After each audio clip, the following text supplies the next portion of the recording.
Welcome to the Round 16 Injury Report, brought to you by AIA Vitality. Going through now the health of the list, going into the Round 16 AFL game against St Kilda on Sunday. Here's a list of who we have in rehab at the minute and their prospective return to play dates. We'll start off with Mccreary. So unfortunately, Bo had a high-grade hamstring strain 5 minutes into the first quarter and a chase-down effort against Fremantle at Etihad Stadium. So scans this morning showed a high-grade strain mid-belly of his biceps. The good news is that there was little tendon involvement, no need for surgery. At this time, we'll be looking at a timeline of return to play somewhere around the 6-week mark. So he'll have a rescan in 4 weeks to see how that injury is healing and progress then into his high-speed function then to look for a return towards the end of the season. Unfortunate news for Bo. He went into the week last week feeling really good. So coming off of the bye round last week, he had his main loading session on the Tuesday, tapered down on the Friday, just to manage his loads getting into the game. So he was feeling really good. So it was really disappointing for Bo, obviously, to have that early setback so early in the game against Freo. So hopefully he has no setbacks through his rehab, and we see Bo again towards the back end of the season. Onto your shoulder injury, boys. So Aidan Begg and Tyler Brown, both post-operative shoulder reconstructions. So both will be preparing them for long-term athletic development, building their strength and their running power over the next 6 to 8 weeks.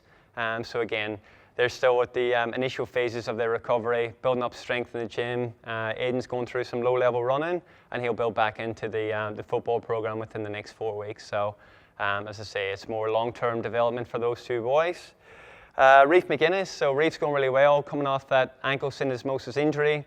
He'll reintegrate into the football program this week, so we'll go into Wednesday's light skills session and then progress over the next 2 weeks to progress into the main football program and look to be available for selection round 18 AFL. So that's the projection for Reef McGuinness. So with Jeremy Howe, likewise, he'll follow the same trajectory as Reef McGuinness.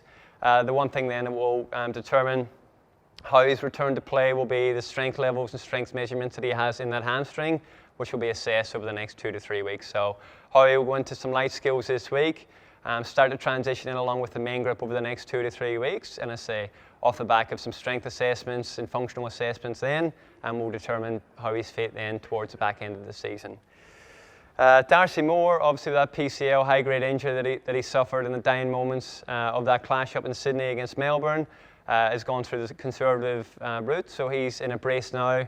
He's got another 4 weeks to go in that brace and then gets reassessed then by the surgeon. But Darcy's in really good spirits, taking on more of a leadership role with that backline now.